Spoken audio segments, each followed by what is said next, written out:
Okay, we will get started. Thank you all for being here. Had a good turnout and I appreciate it.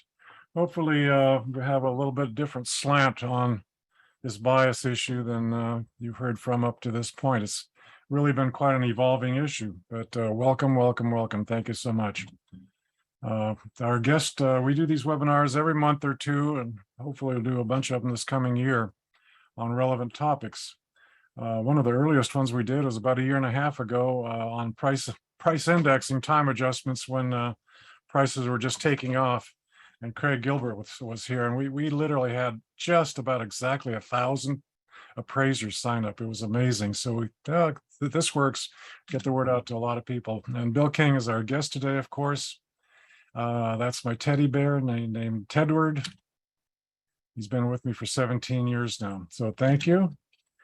Bill King for agreeing to do this of Bradford Technologies. He just did a webinar earlier this week on a related topic, so he'll have extra experience gathered together here. Cindy, who is our technology person who's running the show here, she really thinks makes things work smoothly.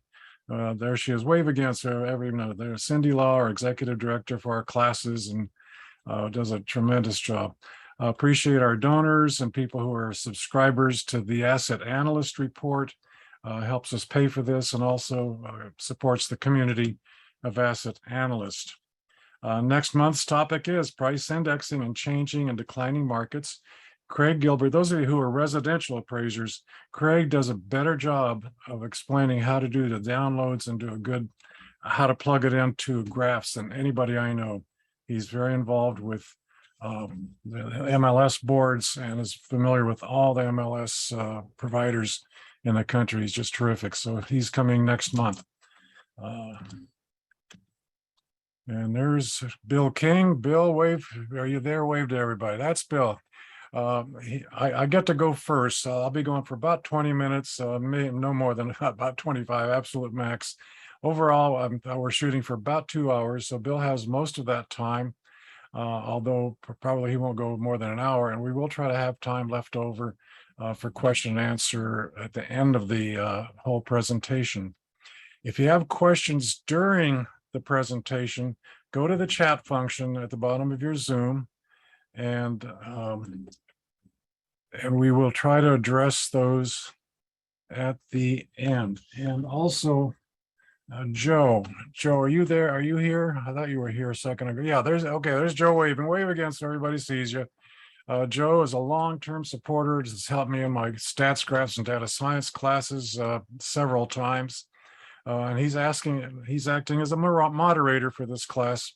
So he'll be looking for your questions during the class, and he will pick the ones that seem the most relevant to everybody as we approach the end of the class. So thank you for your service. These are all volunteer people, so I really appreciate that. By the way, when I teach my class, I have never taught my class without at least one volunteer assistant. So you get the hands-on experience when we do the programming type of stuff.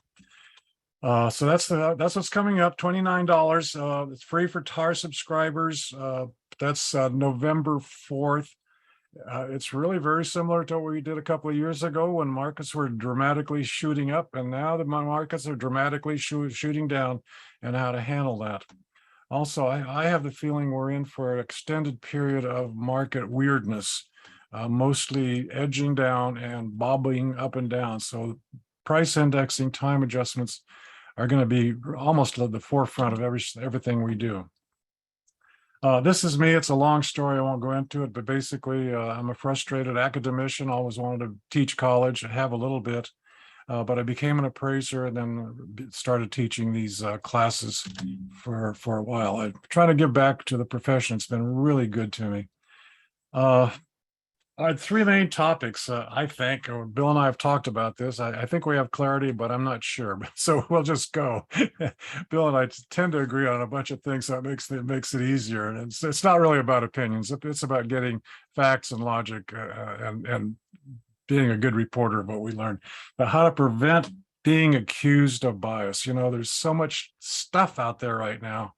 And the laws are changing. It's a real danger point for appraisers. So avoiding getting into that trouble is probably the way to go. Okay, consider this class a form of insurance. Also, our topic here is keep it simple. Bill insisted on this, and I certainly go along with this. And it made me think about how is what I teach in my stats and graphs and data science classes is actually simpler than the traditional process. So thank you for your push, Bill. And we will specifically mention 3 protective measures on how to do that, how to stop accusations. The 3 ways. Well, define the competitive market segment. Have some sense of exactly what the market is. Document that data selection. It can be as simple as doing a screenshot of your parameters that you chose for your picking comps. And then finally, a visual way of positioning the subject within that data set, within the competitive market. That's why we use a lot of graphs, especially histograms. You just put a line right in the middle of that competitive market segment, and it becomes really hard to defeat because anything else is off that middle part of the data set. So what is simpler? Okay, well, something simpler is easier to understand. It should be easier for you and I to use. It should be consistent, both for us, because we're doing the same thing over and over again. It gets faster and more consistent. The same pattern follows. And for our clients, if they say the same thing, they get used to it and they learn to expect it. And of course, visual. Human beings are very visual. That's why we use graphs, and it's just really hard to defeat or fight with or attack the data, but you got to show it. So what is simpler, easier to understand? It should be self-contained. Everything you need should be in that report that you delivered. There's no loose ends, no outliers. You handle those, and transparent and repeatable. This is our goal. I know this is not what we can do yet today, but in what we teach, we're working towards the scientific principle of repeatability, reproducibility. If you can do something and I can follow you 3 months later and get dang near exactly the same result, boy, that throws away all of those subjective accusations that we get thrown at us. The review is a subjective process. A repeatable process is auditable and can be exactly repeated and duplicated. But all of this, probably some of you are probably saying, "Oh, yeah, but this all sounds harder." Well, yeah, when you start something new, it always sounds difficult and harder because it uses some new words, especially because we're moving into the scientific method, the data science, some new words that have to be learned and we literally have to get rid of some old words from the cottage industry that was developed in the 1930s and the 1940s. The new software is incredibly good. It's just amazing. It's much user-friendlier than ever before, and it accomplishes stuff. The graphs you can produce with just plugging in your data set, beautiful graphs, and then copy paste them into your reports are just tremendous and very impressive. And the last reason you don't want to do something is I don't want to. That's my reaction, my personal reaction, almost anything new. That's my first reaction. I have to overcome that. Yes, but it's good for me. It's a part of maturity, being willing to give up a little bit of today's pain for a lot of benefit in the future. If you use visual methods, it's easy to position that subject property or value in the relevant competitive market segment. We call it the CMS to make sure we're clear on that. It's not 3 comps, it's not 5 comps, it's whatever the ideal data set, whatever competed directly with the subject property on that data value. That's what we use. And if you include all of that, it's really hard to argue with. So our plan is to avoid being accused of bias. So in order to do this, we need to look at what is bias and what it isn't. We know that there's 2 basic causes of bias or being accused of bias. The feeling of lack of respect. The one case, anecdotal, where you've all heard about it. The people felt hurt. It's about feelings to start, and then they find reasons to support their feelings. And then there's suspicion and anger that adds to the mix. And that's the starting. That's what gets people going. And on the other hand, there is true negligence. We don't, most of us here, I think, especially, I'm talking to the good crowd here, I'm sure. the people that aren't here probably are the ones we're talking about that can be negligent and don't care. There's three protective measures. Specify your data selection, document it. Identify your CMS, competitive market segment, before you go out and look at the comps. And calculate your predictor adjustments from the CMS, not outside, not inside, but from the complete competitive market segment. That's the most relevant. This is a key point of what we're doing here and next month with Craig, is that if the price index, the time adjustment should be on the competitive data, not on the city, not on the town, not on the consumer price index, on the data that competes directly. And of course, you've all heard, you know better than this, be respectful, have a good attitude of being of service. And that starts on the insides, in our hearts, not in our heads. So the attitude of service. So are you biased by bias stuff? I am. USPAP says I'm biased. Therefore I am, right? I know I'm unbiased. This is my first reaction. I'm not biased. Of course not. I grew up in a high school. It was very mixed and all that kind of stuff. I mean, I have built-in reasons to believe I'm unbiased, and yet I know that I'm human. I'm tribal in nature. I like people that look like me, people that talk like me. I can go down south and talk like the Southerners do, but I'm not comfortable doing it. So it's different. I got one smile out of that. Thanks, Paul. Those of you who don't have your cameras on, you don't have to have your camera on. I appreciate it because I look to your faces to see reactions and how we're able to modify the class on the fly to adjust to what's going on with you, with all of you. So thanks. We are unbiased. That's our whole profession. How unfair is this? Well, again, back to feelings. So our plan to avoid being accused of bias, knowing what it is and what it isn't, looking at the two causes of bias, we looked at that, negligence, and three protective measures. Have an attitude of service. So what do I want? What do we want? We don't want to be biased. We don't want to be professionally biased. And I think most of us don't really want to be personally biased, but we're human. It's a part, psychologist, it's a tribal nature. People that look at that other tribe, they look a little different than me. They're more likely to be the enemy than the people that look like me. That's just our tribal nature. It's built into our subconscious nature. But we don't want to be accused of bias as a profession and as an individual. And we are being attacked as a profession totally. In fact, some of the laws, if they pass, boy, I think it's going to wreck our profession even worse. Pretty scary stuff. Just a couple of mentions here on Fannie Mae and Freddie Mac over the last few months. Lyle Radke was a conference I was at earlier this year. He said that appraisers see their job as an art form. It's hard for them to rigorously explain exactly what we're doing. And that's the direction we're going, certainly in my classes and as a starting point for this presentation today. And Scott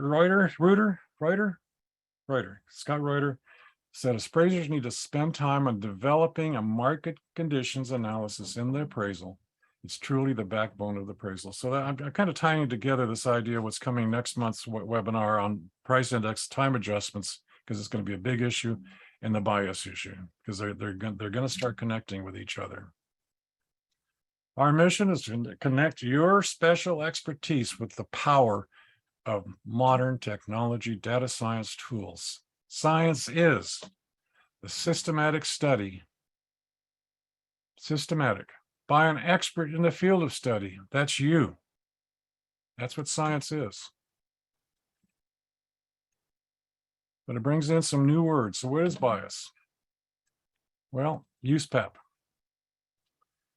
In the dictionary, it says it's a preference or an inclination that precludes an appraiser's IIO, impartiality, independence, and objectivity. That's right out of USPAP. So just a quickie here. This is a good estimation. It's got low bias and low variance. By the way, I want to mention here, this does not mean that there's no personal bias. we're talking only about analytic bias. I want to make that distinction as we go forward here. I want to be clear that some of what we talk about is analytic bias, statistical bias, and some of it can be personal bias. And sometimes the two kind of work on each other. So that's low variance and low bias. Boy, you're right on the bullet point. Over here, you're still unbiased or low bias, but you got high variation, but you're centered around the bullet point.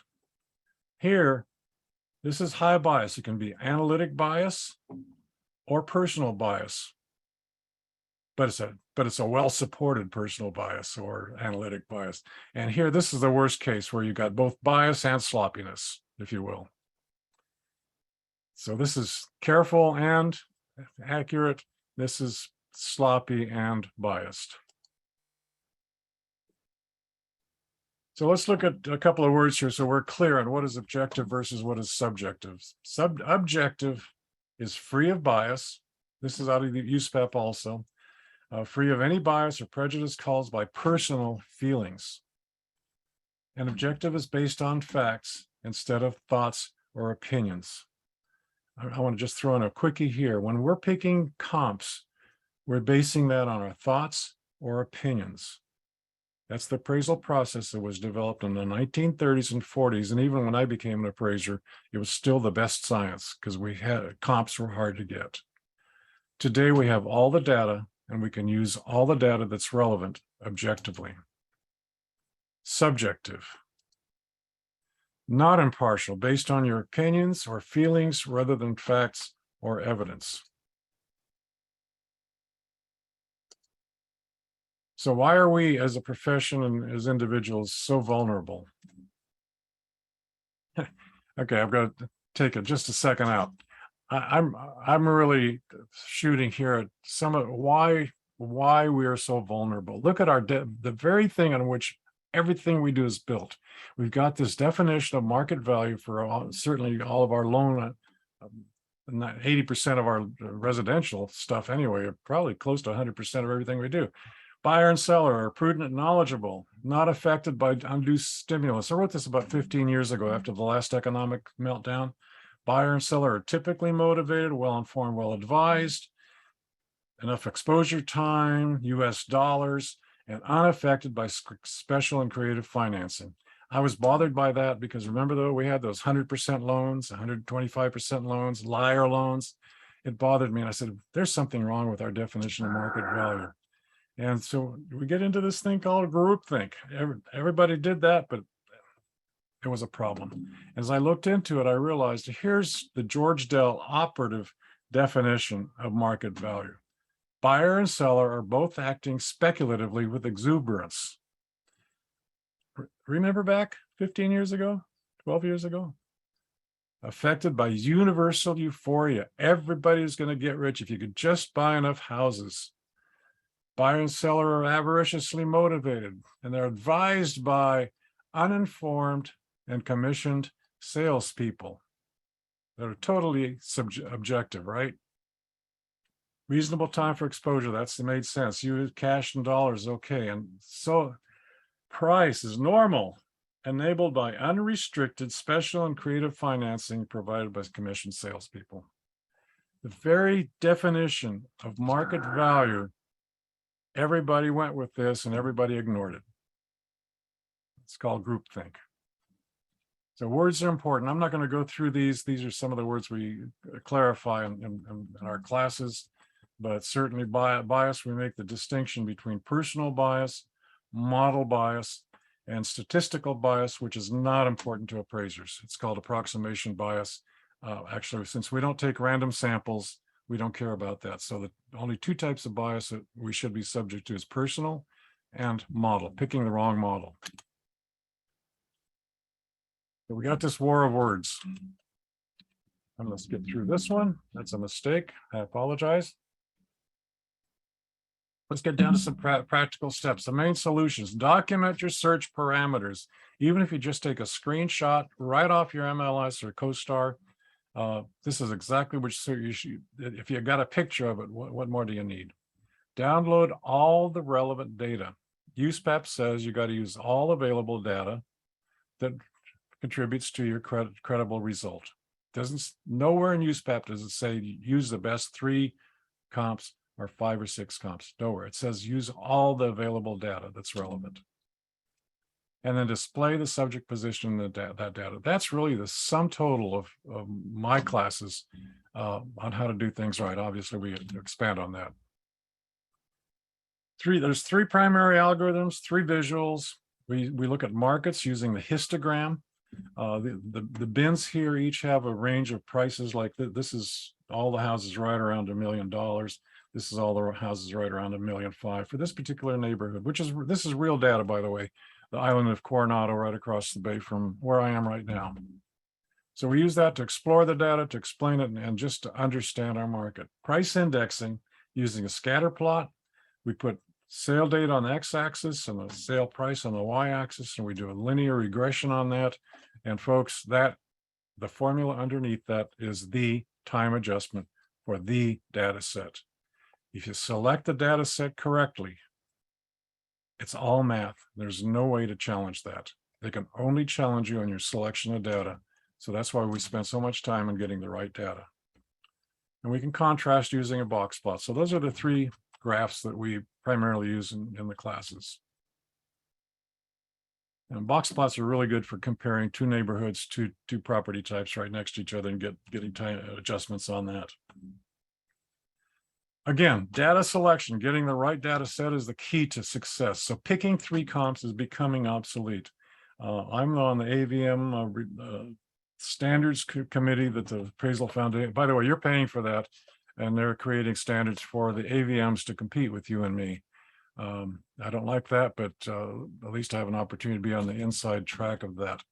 You pay the bill, and AVM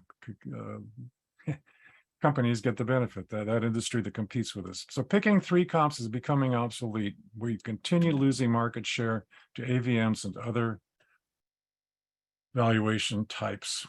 So appraisal is market analysis. Get all the data, all the relevant data. Here's the process. Get all the relevant data, identify what competes or competed directly with the subject property on that data value, and price index. Once you price index, suddenly your data set becomes larger and a lot of other things become simpler, and you get a better result, and it practically eliminates any possibility of bias. And deliver that enhanced data stream, including the graphs.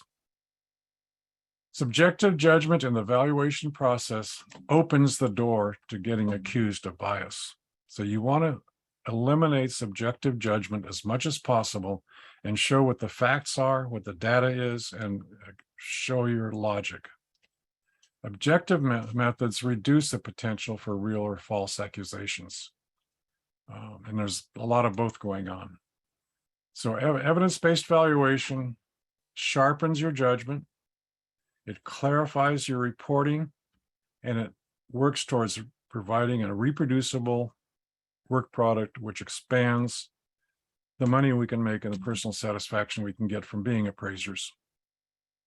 Let's relate this very quickly to the scientific method. Science is a systematic study by you. You, the expert, are needed for model decisions. The appraisal process is a systematic study. It was scientific in the 1930s and 40s. The process stayed the same the way you and I learned it, but the world has changed. The data has changed. The computer screen you're looking at right now has changed. Think about how it was 20 years ago, black and green or black and yellow, 80 by 132. So appraisal is evolving to the science of data, but really slow. There's a lot of things in our way, including regulations. So data science combines computer power, visualization, the connection between your brain through your eyes to what the computer does. You tell the computer what to do through how it reports back to you, and you are the expert. Those are the 3 component parts of data science: computer power, visualization, and it requires you, the expert. Technology is an opportunity, not a threat. The old way will continue to decline, and the new ways will continue to come in. I believe evidence-based valuation is the future, And to that end, we have a group of about 150, almost 200 of us now that we call ourselves the community of asset analysts that are moving in this direction, and we're rapidly growing. So I invite you to investigate that. That's one of the reasons for doing this webinar. Analytic bias can come from incompetence. Oh, shucks. Analytic bias can also come from intent. If you want to be biased, using analytic bias is a great way to support your biased opinion. Systematic study, science, by an expert reduces the possibility of bias. You are the expert. Systematic methods is what can get you safe.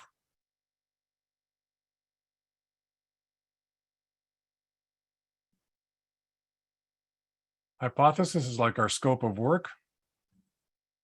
Empirical evidence is our systematic observation of the data.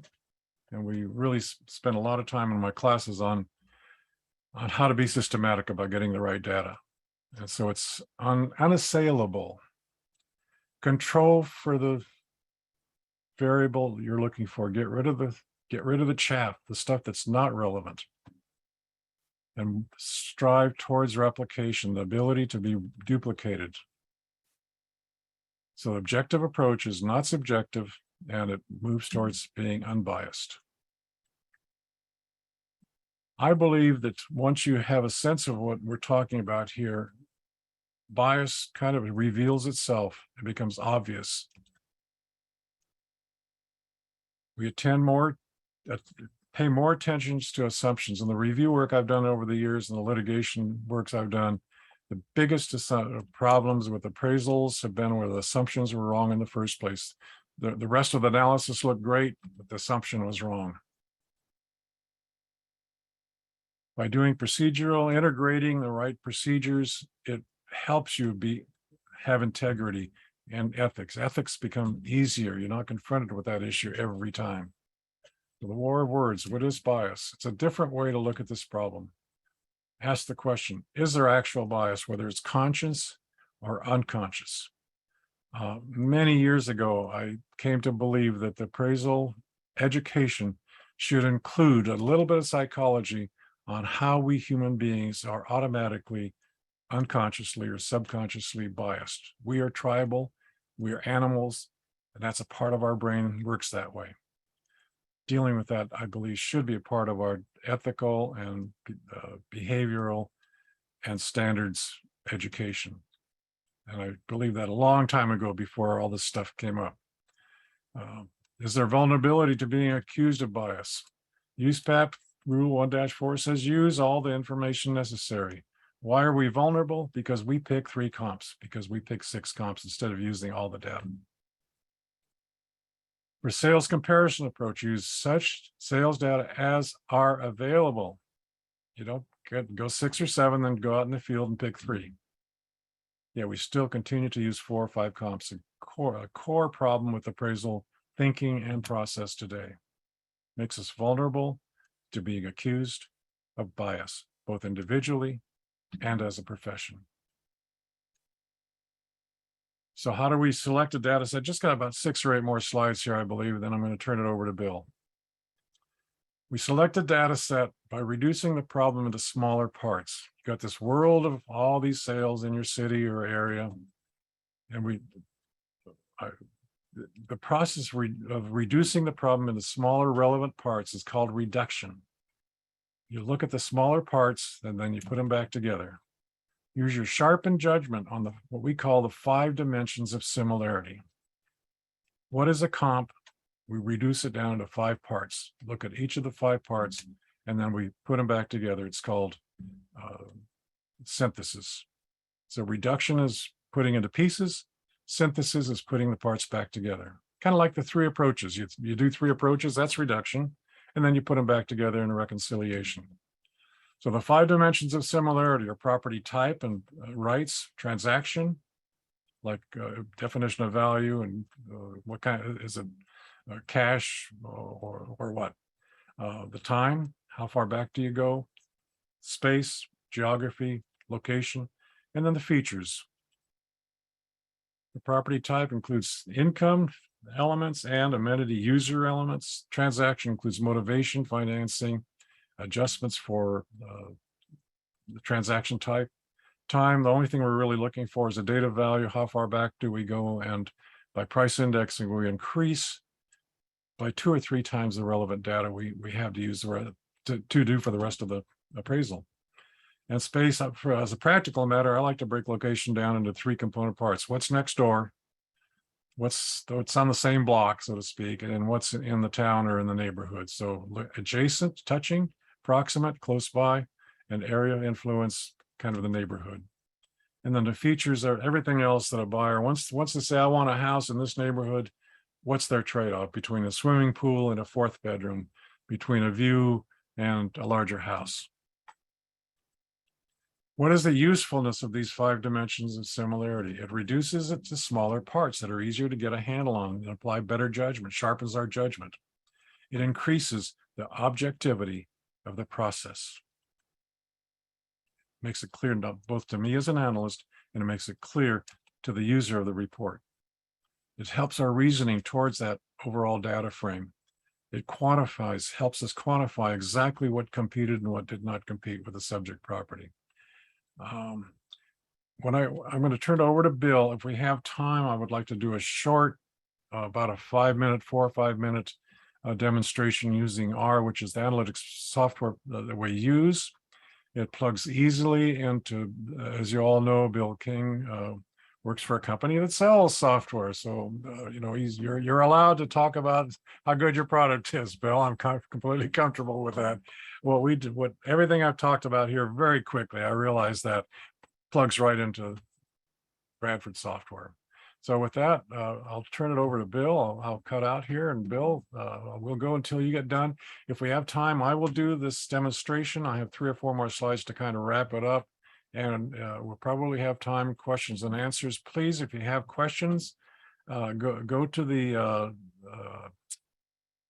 chat, plug them in there, and Joe will go look through those and read them off to us as we go, the ones that Joe feels the most relevant. Thank you also for being here, Joe. Appreciate it very much. So, yeah, Bill, go for it.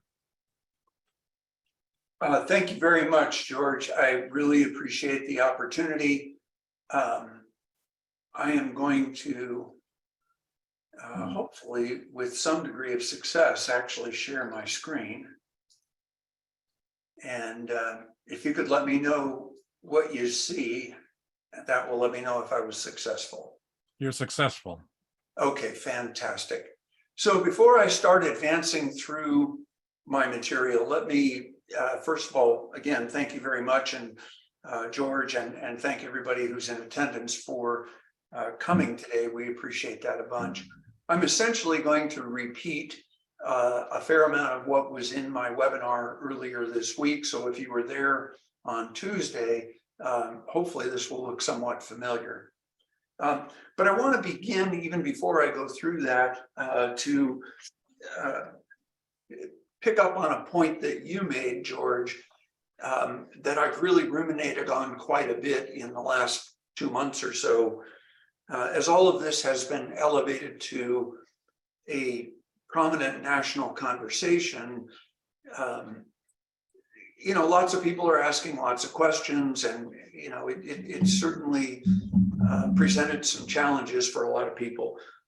But when I look at some of the cases that have been in the media, where people have, the expression they use is that they have whitewashed their house, and the outcome is that they got a much higher appraised value after that had occurred. And when I looked at the reporting and saw the difference in the appraised values, it was hard for me not to entertain the possibility that maybe this was as much to do with incompetence as it was to do with the racial makeup of the occupants of the property. When there's a 30–40% difference in 2 appraisals within 3 weeks, that's shocking. No matter what the reason, that's shocking. So you know, again, one of my reactions was, well, maybe both of the appraisals are bad. Maybe neither one of them is right. So, you know, competence is a really important focal point for real estate appraisal. And part of being competent is being aware of fair housing rules and laws, being aware of the way in which we communicate has the chance of being misperceived if we're not careful. So a large part of what I would hope to accomplish with the small portion here that I'm going to present is to say, this is not about saying one or the other of the groups, if you will, the people being accused or the accusers are either right or wrong, but rather what can we as appraisers do to minimize the possibility that anybody would even get that perception in the first place. So the reality is that if there is bias, there, and especially if it's intentional, there are probably going to be some breadcrumbs somewhere in that appraisal report that reveal hints of that bias. And so part of what we want to be able to do is communicate in, as George said, factual, objective terms, and cite all of the data and analyses that were conducted that support our conclusions. So let's take a really quick walk through, and some of this may in fact be a little bit repetitive, so I apologize in advance for that. But you know, when we look at this from a USPAP perspective, the conduct section of the ethics rules says that we must perform assignments with impartiality, objectivity, and independence, and without accommodation of personal interests. So this is one of the most basic pieces of the appraisal. It's the starting point for an appraisal.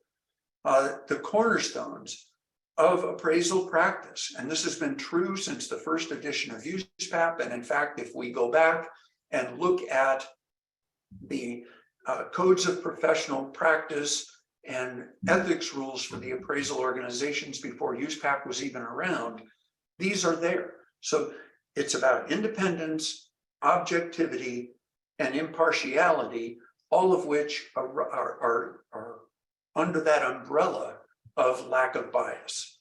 So these are the cornerstones of our profession. We should already be really dialed in to the importance of these factors.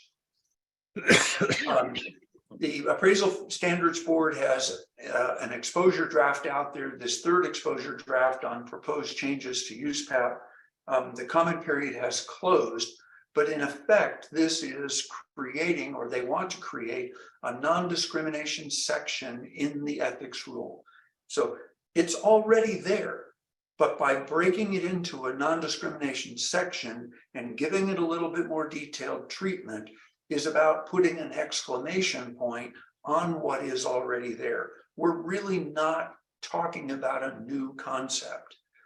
And some of the language that they've included in this exposure draft gets to some of the things that are in our national conversation, both in real estate and outside of it, with regard to racial and ethnic discrimination. So, but it says that an appraiser must not use, rely on, or consider assumptions, stereotypes, or proxies related to protected characteristics in an analysis, opinion, or conclusion. So in this case, a proxy is a non-protected characteristic that is intentionally used as a stand-in for a protected characteristic. So, and directly related to this is this concept of code words. And I suspect that we're all relatively familiar with this idea, but the draft states that an appraiser should avoid the use of code words. So code words may, for example, be used to inappropriately refer to the demographics of a neighborhood. So, and in their comment, they offer an example. References to pride of ownership or crime-ridden areas may be understood as having a potentially discriminatory meaning. Well, what does that mean? It means that frequently, not always by any stretch of the imagination, but frequently, when people refer to pride of ownership, that's sort of a code way of saying this is an upper class neighborhood, and some people interpret that as meaning a predominantly white neighborhood. And conversely, there are people, and I'm not suggesting that we do this on purpose, but when these phrases appear, somebody sees crime-ridden area, there are people who will interpret that as meaning a predominantly minority neighborhood. So this is an example of how expressions that are used without a great deal of thought could be interpreted by some users as inferring this sort of code and trying to communicate issues about the makeup, the racial or ethnic makeup of a neighborhood without actually saying racial or ethnic things. So we need to use language that is direct and that reflects objective facts and information. So, as Joe Friday always said, just the facts, man, just the facts. So we want to focus on facts. And George made a great point about it. Is it repeatable? Could somebody else look at what we're looking at and recite the same set of facts about it? So conscious bias versus unconscious bias. And again, I think George did an excellent job of conveying the idea that we are all affected by unconscious bias. And the key to overcoming it begins with acknowledging that it exists. If we declare that we are not susceptible to unconscious bias, then there's no way we're going to be able to address it and correct for it in our work. So, but conscious bias is explicit. This is the type of bias that you're aware of. It's happening consciously, and you know you're being biased and acting with intent. An individual with conscious bias is likely to be explicit with their beliefs and attitudes and behave with clear intent. And I'll tell you, after the webinar on Tuesday, in which I presented this same information, I got an email from somebody that was at that webinar that was filled with expressed conscious intent, intentful bias, and it was alarming to me. I mean, all I could think was, you're exactly who we are trying to address, and you are unaddressable. It's just a shocking thing to me. So the biased attitudes and behaviors are processed at a conscious level. It's a conscious bias that's extreme and is usually characterized by negative behavior such as physical or verbal harassment. You know, when somebody walks up to somebody else that they've never met or seen before and tells them to go back to their country, that is intent, that is deliberate, it is conscious, it is harassment, and it's inexcusable. Conscious biases are prejudices. They usually discriminate against people or groups of people, and there is usually malicious intent involved. So unconscious bias is also known as implicit bias. It's a very different bias than conscious bias for several reasons. Unconscious biases are beliefs and attitudes that operate outside of a person's awareness or control. And it can be in direct contrast with the beliefs and values that you think you hold. So, unless we are willing to take a really close look at ourselves objectively, we may not even identify biases that operate within our thinking on a regular basis. We have to be willing to be self-critical to discover how these things may be operating within us. We may not be aware that we even hold these biases or that they are affecting our attitudes and behavior. Dale, can I interrupt for just a second? Certainly. I just want you to know I'm not that way. The rest of y'all may be that way, but I'm not. I just want to be clear on that. Excellent point. Thank you. Well illustrated, George. And so unconscious biases, as I said, are difficult to identify. They may influence our actions more than we realize. And it doesn't involve malicious intent.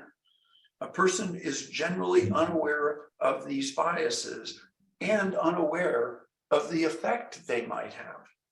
So it's really an interesting subject, and it's something that we really have to give thought to for ourselves. So again, the fact that certain words and phrases may be in common use by people with no intent to discriminate does not mean that those words and phrases cannot or will not be perceived as discriminatory, especially in certain contexts. And we have to remember, real estate appraisals are highly sensitive and really critically important documents that can have an enormous impact on people's lives.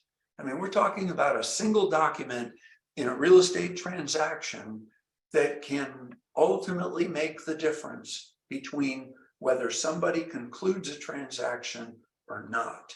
And no matter how justified a value conclusion that is different from a contract price might be, we have to keep in mind that somebody's hopes and dreams are going to be derailed by an eventual outcome that means that transaction doesn't conclude.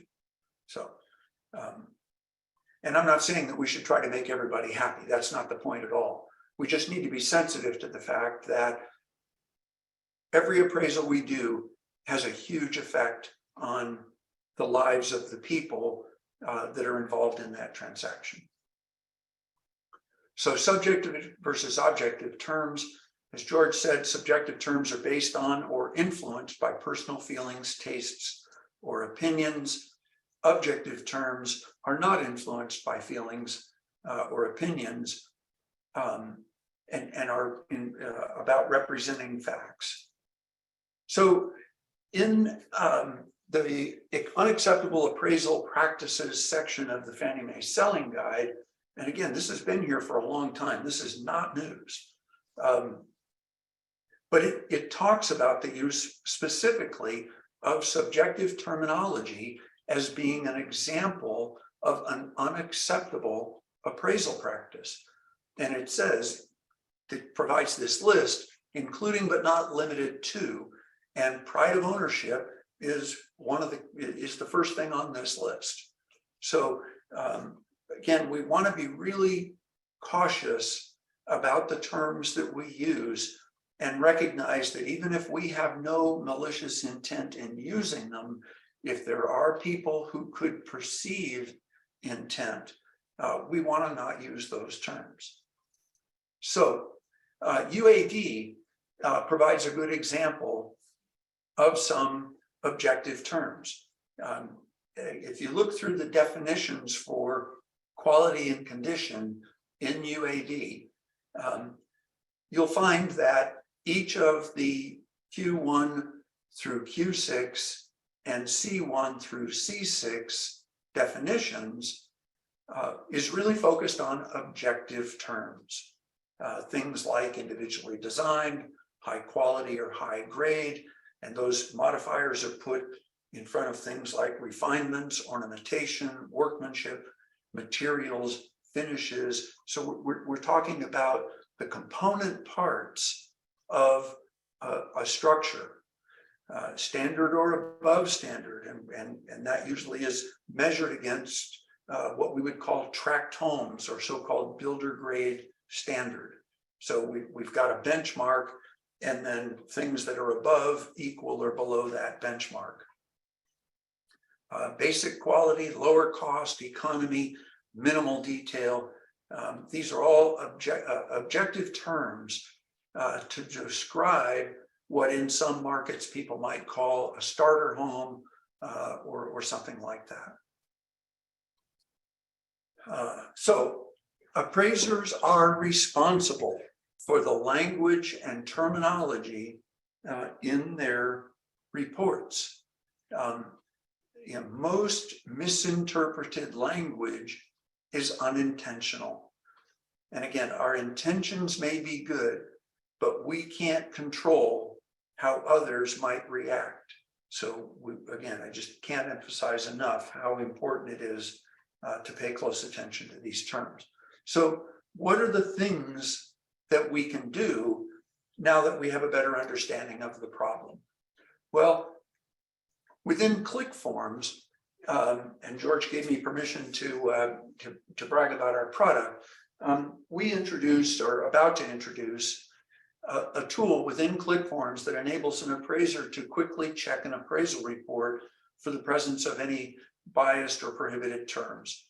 And so, this library of terms came about by work that I did to assemble all of the lists that I could find that address bias and discriminatory language. And that included the Fannie Mae Selling Guide, of which we've seen an example. There's communication from the FHFA. There's language and information in the National Fair Housing Act. But there are also many word and phrase lists, some of which have been around now for several decades.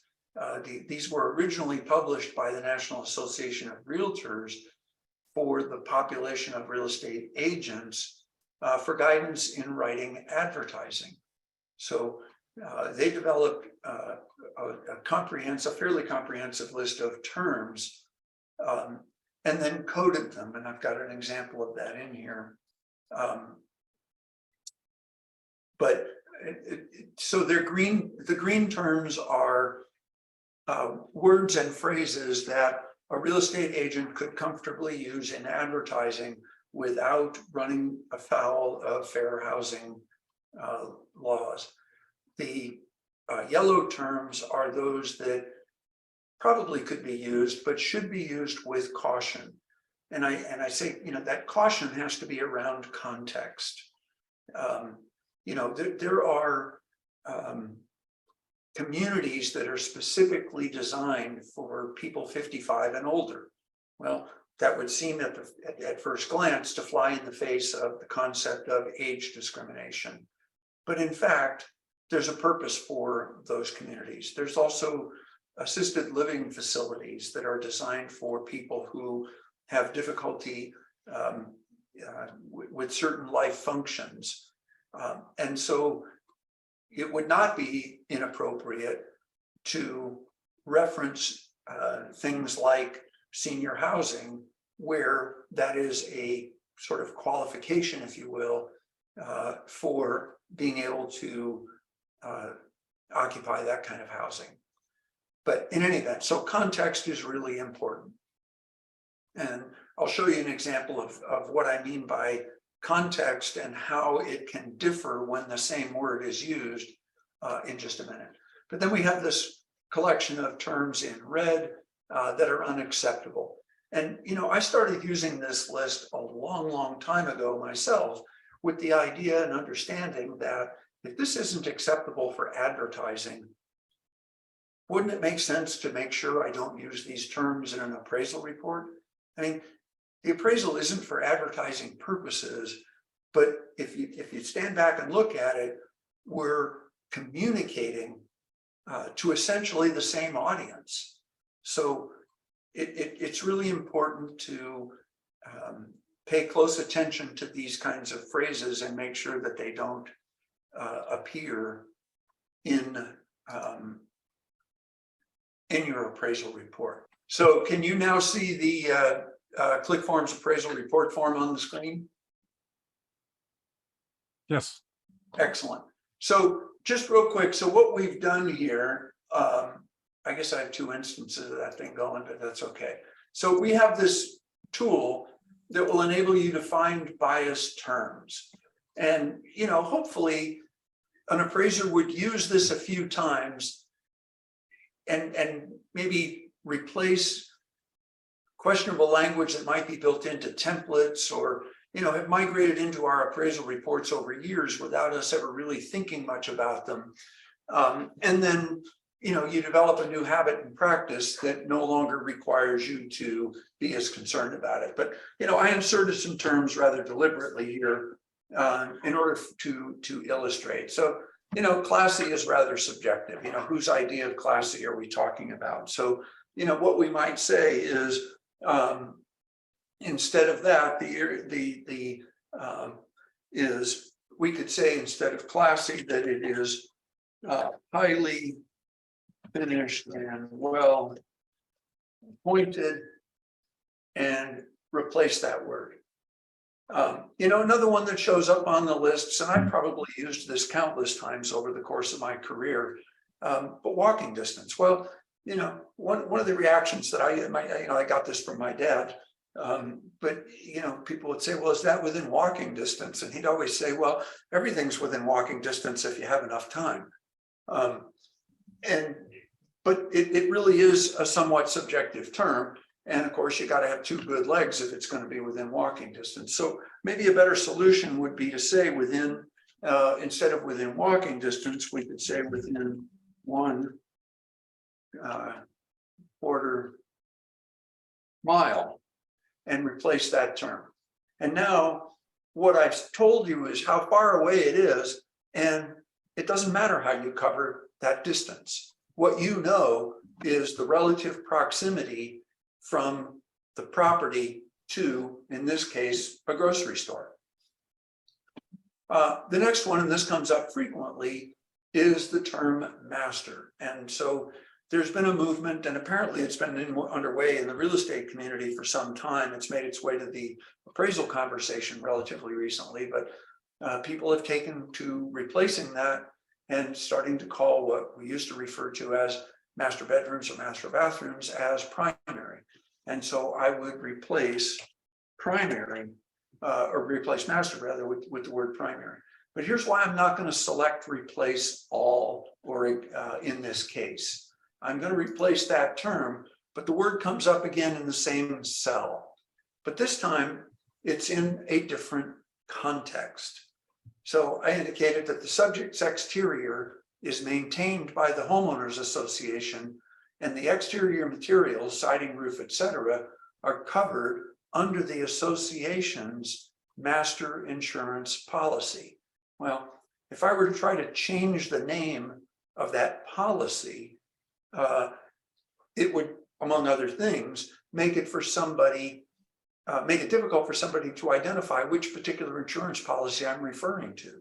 A master policy in a homeowners association is one that covers some portion of all of the association members' property. And so it may only be a liability policy that doesn't include any maintenance. It could be a policy that covers common walkways, whatever the case may be. But the point is that in this context, this doesn't seem to be a prohibitive term. So instead of replacing, I'm going to ignore it. And what that does is it takes me through the rest of the document searching for that term again. I had already replaced that in the photo pages, so it didn't come up again. But the point is you would be able to see it all. And so consequently, the confidence that this appraisal report, the confidence I can have that this appraisal report is free of potentially discriminatory language or biased language is now much higher. So that is the essence of what I had to show. I'll stop the sharing at this point, and but I want to go back to one other thing to again pick up on something that George said about using data and using facts to support the descriptions, opinions, and conclusions. You know, one of the things that I think a lot of appraisers have done over time, and I've certainly done it at points in my career as well, is described a given neighborhood as being more desirable than another neighborhood. Well, what does desirable mean? And how could I go about illustrating a difference between two neighborhoods in more objective terms? And I think one of the ways, and George's box plot is an outstanding example of a way to illustrate it. You might be able to demonstrate, for example, that my subject property at, say, $400,000 is among the higher priced homes for the subdivision in which it's located. And even though I've got a comp from across the highway that also sold for 400, maybe that's at the lower end of the price range for that neighborhood. And that may shine light on the idea that some location adjustment is warranted for the difference. And by showing the various neighborhood prices, or, you know, maybe another example would be to say that my subject is in a community of a couple hundred houses, and it's got 2,200 square feet of finished living space, which constitutes the upper end or the larger segment of homes in that neighborhood. And I have a comp from across the highway with 2,200 feet, which represents the smaller houses in that neighborhood. Well, if we go back to stuff we learned in Appraisal 101 about the way that a property value can be affected by the association with other properties in the neighborhood, progression and regression and things like that, the 2,200 square feet at the small end of the size range for a neighborhood might command more dollars per square foot than 2,200 square feet at the top end of a subdivision on the other side of the road. So I hope that makes sense. But the point is to say that we can illustrate these differences with data. You know, maybe the houses on one side of the highway take an average of 9 days to sell, and the houses on the other side where I need a comp take 22 days to sell. Well, that illustrates a difference between those two neighborhoods that may be an excellent way to convey what we used to try to convey by saying one is more desirable than the other. So I hope that makes some sense. It made sense to me, but, you know, I'm sitting here by myself, and I don't know whether, you know, I don't know, but I hope that makes some sense. Okay. You're gonna, all right. I think I'd like to go ahead and then show a fairly quick example of using what we show and teach in our class, particularly using these graphs. Now, this is an example, which is a student one of the student exercises. My classes are substantially hands-on, or a lot of hands-on stuff. And we've gone completely to R, which is an analytics package, and away from spreadsheets because it's just easier and faster. Just so you know where we're going here, this is R Studio, which is the user interface for R. R is like a statistical analytics package. We don't actually use that. We use this overlay, the user interface, which has the 4 panes, The upper left-hand pane here is like a word processor. Down here in the bottom left is the actual computer console. Up here in the upper right kind of keeps track of everything you do. And in the bottom right is a list of your packages and graphs and stuff like that. What I want you to pay attention here, because I really don't want to take too long on this. Anything with these hash marks before that, that is not computer stuff.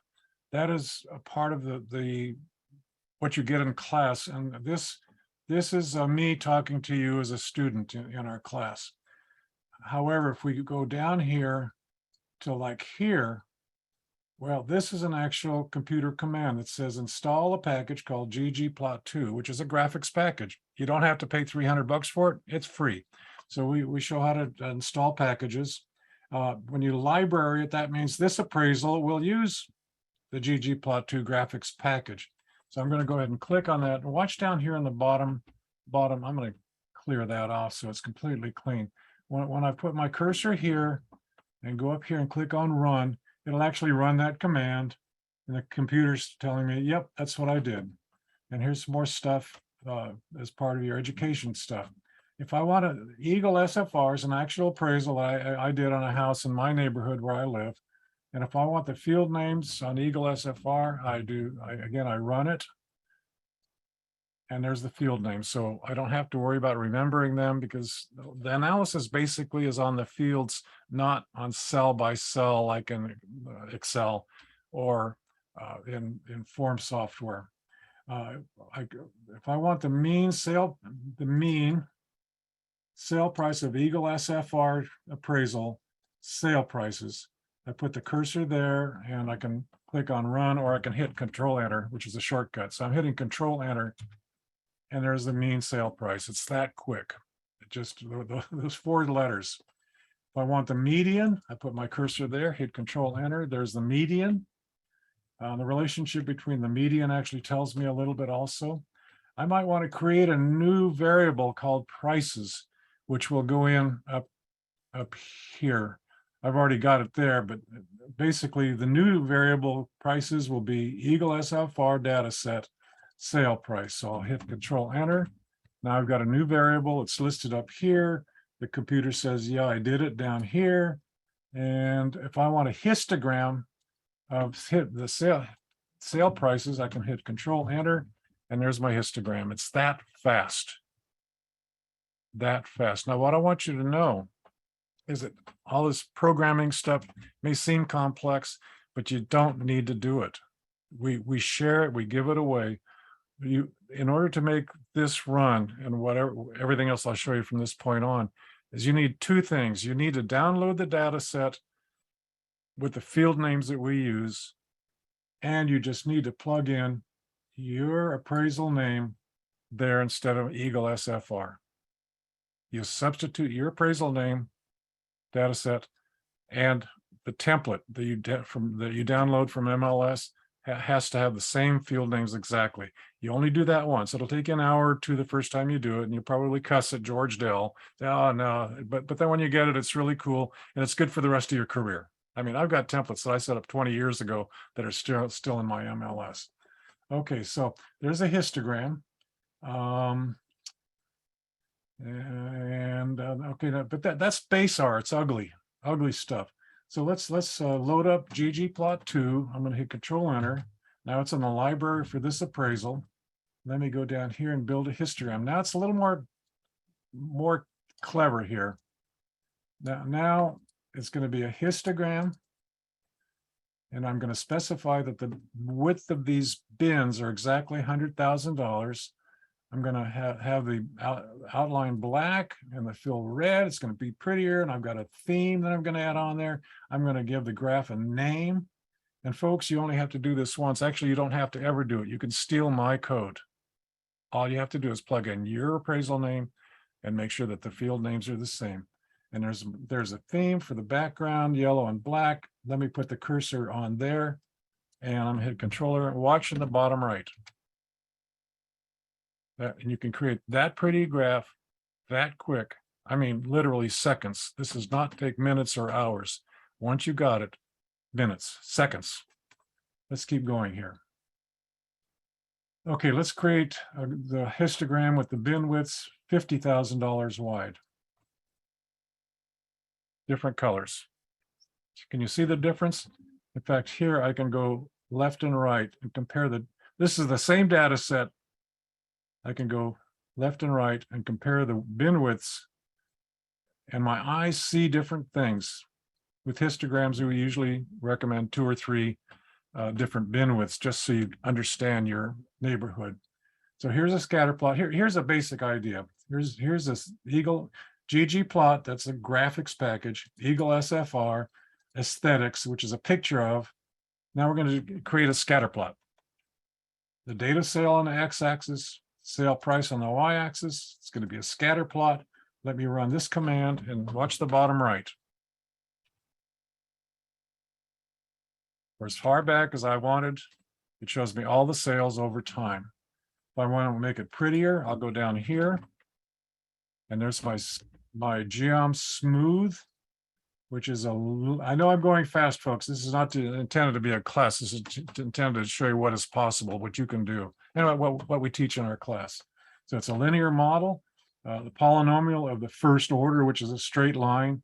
And we don't do no random samples. So standard error is false. We don't do that.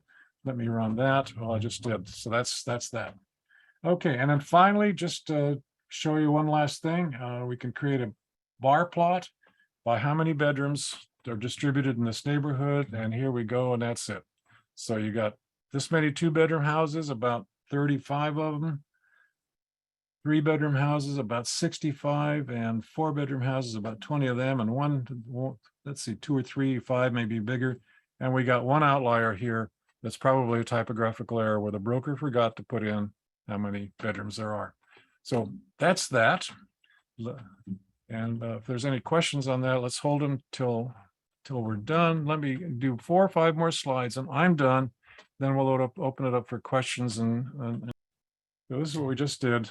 Price indexing in a spreadsheet, that data set. So just kind of wrap this part of it up. What's the benefits of evidence-based analysis? It eliminates issues of the reviewer saying you picked the wrong comps. Absolutely gets rid of it because they've got them all. At a minimum, you've reported the exact search parameters. It helps explain adjustment estimates. For investment portfolio work, it clarifies for the user forecasting variables. And in the future, we'll be incorporating forecasting variables.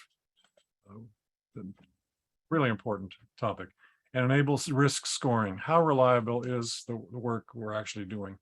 For litigation and equity work, like a tax assessment, it illuminates, it makes clear what is evidence and what is opinion. It just makes it clear. Again, reducing your bias, vulnerability. And if it's a litigation practice, it clarifies judges on whether they're going to admit the evidence or not. They love it.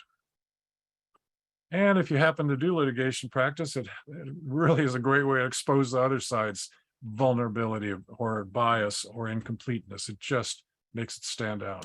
You don't want to be one of those.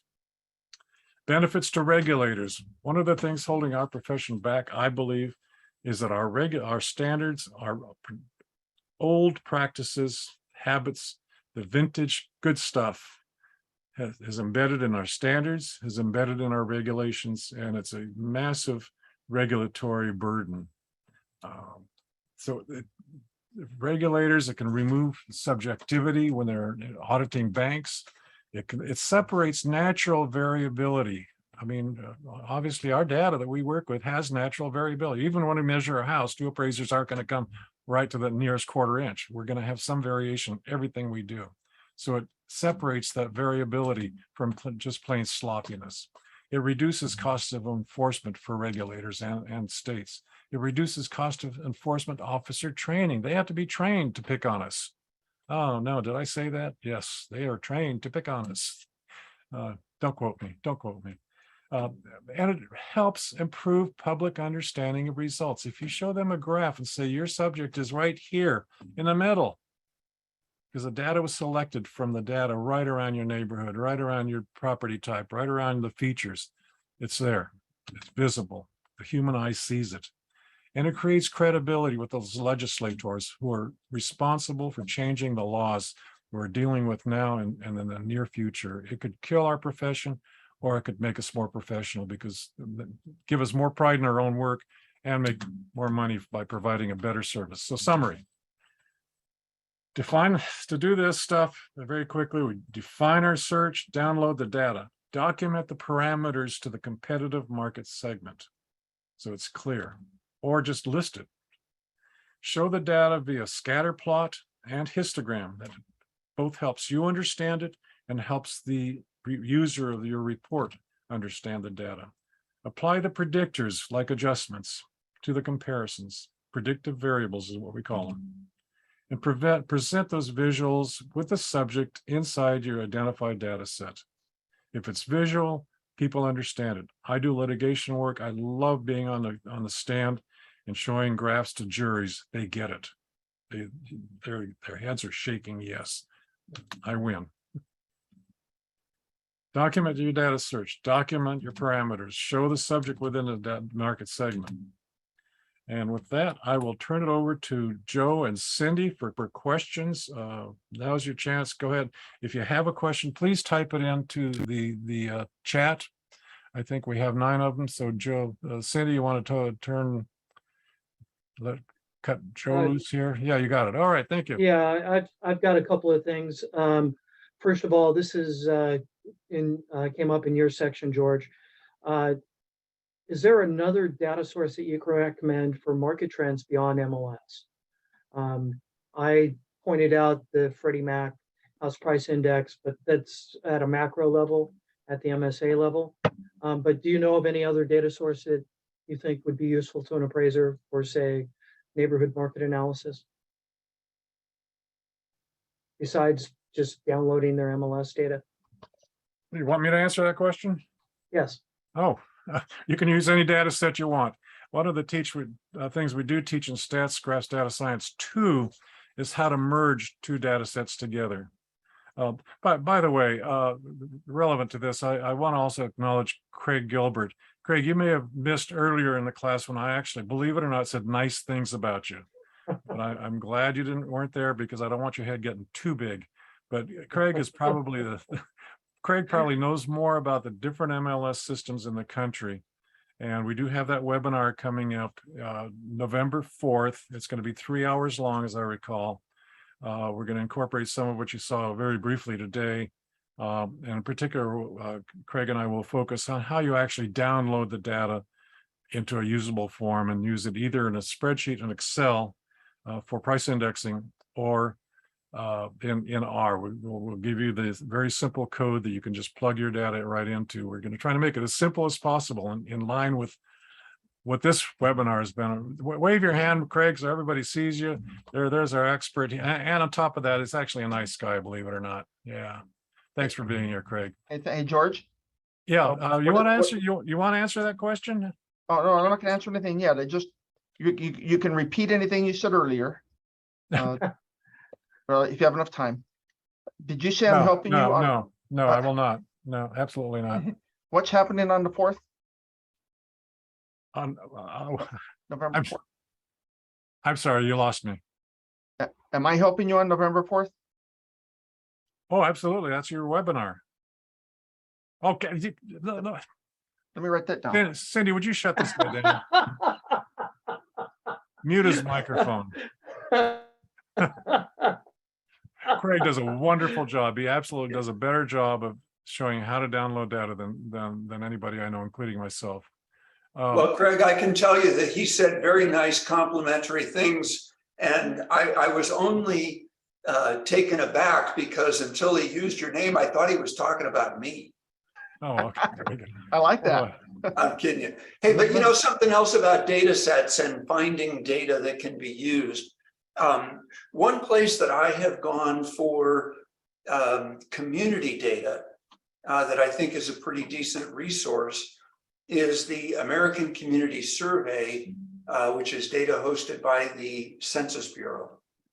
And you can get a lot of really good data there about the for example, the number of housing units that were built by decade, and the typical makeup of the area in terms of multifamily versus single family and things of that sort. And what I have found is that, especially if you're working in communities that are nearly 100% built out, you can get that data. You can put together your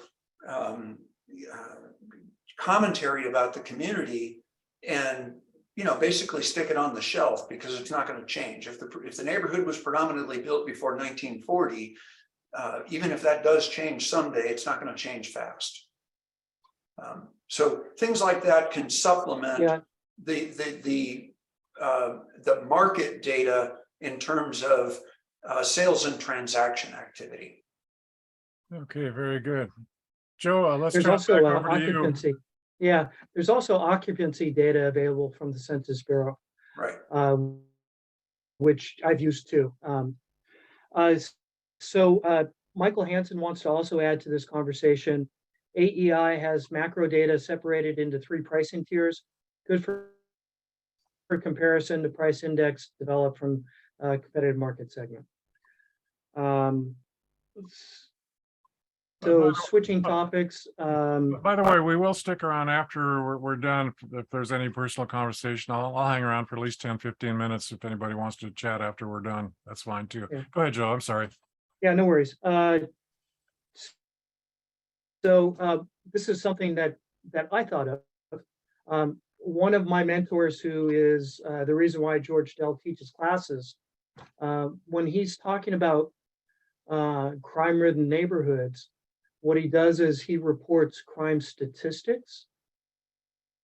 And I'm wondering what your thoughts are as far as using crime statistics in an appraisal. Is that an appropriate use of the data, or is that something that we should just kind of not include at all? My personal opinion is if you're getting data from the same area, that should be a constant that's held constant. It's the same basically for all that area. Now, if you're on the edge of a neighborhood, that's different. That's different. I once had a property. Go ahead. I think it's more of a commercial apartment use. So if you're taking apartments, you don't necessarily have all of your data in the same location. And so potentially you've got to go to different areas to come up with your full comparative market segment. I think that's where Steve Smith applied that stuff.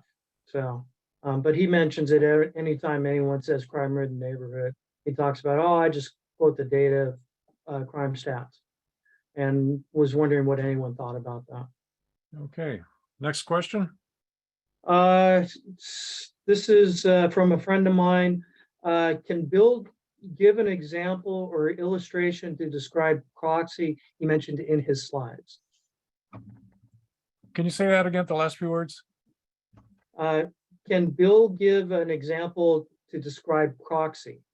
He mentioned proxy in his slides, in his slide deck. Sure. Earlier. Proximity? Proxy. Proxy. PROXY. Yes. Yeah. So a proxy is, by definition, something that stands in for something else. So think about somebody going and voting by proxy. So somebody goes in and conducts their vote for them. And proxy and code words are really kind of almost the same thing in concept, to the extent that it would be somebody using a term or phrase that is a substitute for something that would be more overtly discriminatory than they might be comfortable or that they might think they can get away with, for lack of a better way to describe it. So I would try to think about proxy terms or proxy as similar to the concept of code words, in that people are looking for a less offensive way to convey an offensive idea, basically. Okay. And I mean, and sadly, I mean, I hate to say this in the, out loud, but if you need examples, just go listen to some politician for 10 minutes. Oh, no.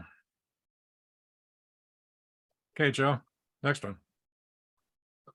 Hang on a sec.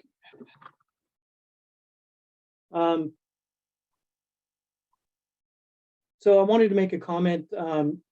Bill mentioned the cases that are coming up against appraisers. There's a case local to me in Northern California. There's a couple of cases in Northern California I'm aware of where there's been accusations of bias. And I'd just like to say in public that it would be very nice if anyone investigating these cases would actually publish something so the rest of us could know what happened. It'd be great to have the story. Is it incompetence, like Bill and I both believe might be the case?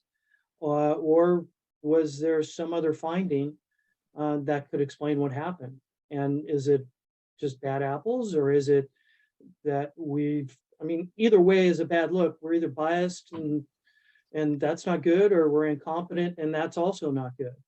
But I would feel certainly better if someone in public would say, this is what we found and this is what we think happened and so on. We need someone in the industry with some authority to come out and say what's happened in these cases, instead of just leaving us hanging unsupported. Well, I think that's an excellent point.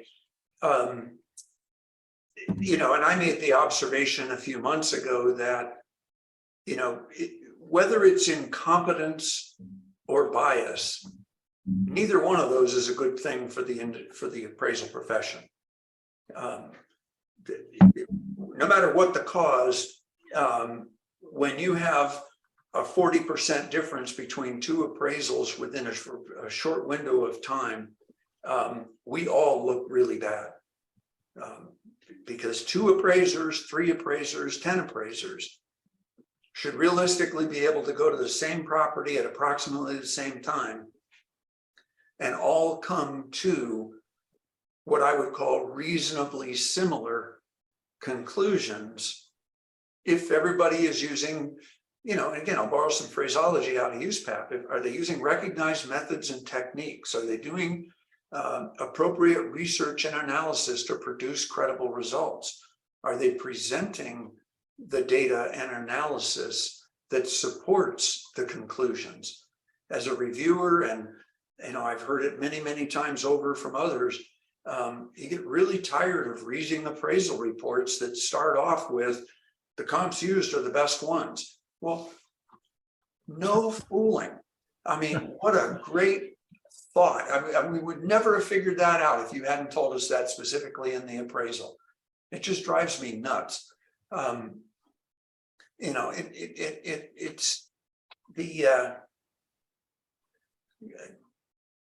it might be hard to disentangle bias and incompetence, because if you really think about it, bias is a form of incompetence, especially overt bias, certainly. And we just have to be very careful. This is why we have to be able to look at the data, gather the right data, as George points out, conduct the appropriate analyses, and allow those analyses to lead us to the conclusion. And there's a quote that I really like to use that goes back decades now. There was a guy named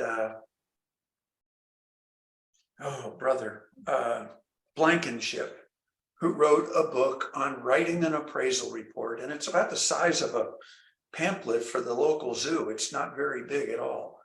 And but it's a really, really well written and concise publication. But in that book, he says that a well-written appraisal report should allow the reader to be able to predict the conclusion.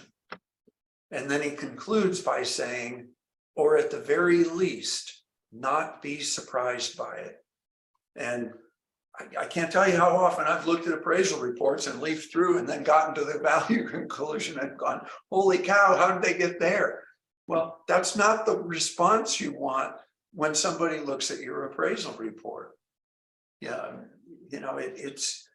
but I guess to your real point, Joe, about having the information published, I do think that would be helpful for everybody. I think that in the category of being careful what we wish for, I think it may reveal some of the incompetence that does pervade some areas of our profession. I know there are people that have looked at the appraisal reports that were at issue in the recent Maryland case, and if I'm interpreting it correctly, the belief was that both appraisal reports were not well done, and that a more credible market value conclusion would have looked different than either one of those appraisal reports showed. Thank you, Bill. Joe, next question. Uh, No more chat questions? Nothing at this point. Okay, I think we'll kind of wrap it up here. And I would like to say, in Northern California, next week, we do have Stats, Graphs, and Data Science 1, starting, I think, Thursday, Friday. If you're anywhere possible to get taking that class, it'll be a great place for hands-on, because we're going to have 2 or 3 people assisting hands-on stuff. Well, you've got a lot of help. Also in December, we have Stats, Graphs, and Data Science 1 coming up online again. And then finally, of course, if you have any interest in subscribing to the TAR, the Asset Analyst Report, that's a couple $100 a year, but you get half price on the class. So it's almost like a break even, and you get the automatically renewed TAR. And with that, I'd just like to thank Bill so much for your willingness to do this. I've taught with Bill a couple of times in the past, and it's always been fun. And Joe, thank you for your help in the past. Lisa, Craig Gilbert coming up November 4th, price indexing and declining and changing markets. That's going to be a really important topic. That's $29. We are charging for that one, but of course, free to TAR subscribers. So, okay, webinar's over. I'll hang around for a few minutes. Anybody wants to shout out some biased, prejudiced opinions, I'm all for it. But it's not part of the webinar. No, I'm not all for it, but we can talk about it.